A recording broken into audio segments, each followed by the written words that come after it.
நெஞ்சம் ஒன்று நேர்மை ஒன்று ஓடு ராஜா, இன்னும் காலம் வரும் நேரம் வரும் பாரு ராஜா. நிம்மதியா ஒரு சரக்கு அடிச்சுட்டு வர முடியல, எப்ப பாரு நோய் நோயின்னு ஒரே போனு.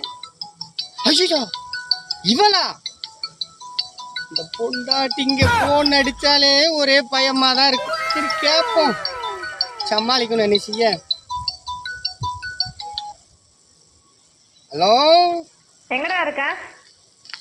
நானு பசுந்தனை போயிட்டு வந்துகிட்டு இருக்கேன். எங்க போயிட்டு வந்துட்டு இருக்க? பசுந்தனை போயிட்டு வந்துகிட்டு இருக்கேன். அந்த கடுகு டப்பால 200 ரூபாய் வச்சிருந்தேனே, எங்கடா? அதுவா? அதை எடுத்துட்டு போய் அரசாங்க கடையில் போய் மொய் எழுதிட்டேன். ஏண்டா, நான் 4 வீட்டுல போய் 10 பாத்திரம் தேய்ச்சி தீபாவளி வருதேன்னு பிள்ளைங்களுக்கு துணிமணி எடுக்கணுமேனு சிறுக சிறுக சேர்த்து வச்சுட்டு இருந்தா, நீ போய் கவர்மெண்ட்டுக்கு மொய் வச்சுட்டு வந்துட்டேன்னு நக்கலா பதில் சொல்லிட்டு இருக்க நீ. மாசம் மாசம் உங்களுக்கு 1000 ரூபாய் கொடுக்குறாங்களே, எப்படி கொடுப்பாங்க? நாங்க போய் மொய் எழுதுனா தானே. ஏண்டா, அதுக்குதான் கவர்மெண்ட் விலைவாசி ஏத்தி வச்சிருக்காங்களே, நீ போய் அந்த 200 ரூபாய் மொய் எழுதுனாதான் எங்களுக்கு 1000 ரூபாய் கொடுக்குறாங்களா? நாங்க ஆம்பளை அப்படிதான் காசை எடுப்போம் குடிப்போம், அதெல்லாம் உங்களால ஒண்ணும் பண்ண முடியாது. ஆம்பளத்தனத்தை நீங்க காட்டுனீங்கல்ல, வீட்டுக்கு வாடா, உனக்கு பிஞ்சு செருப்பால அடிக்கிறேன் வா.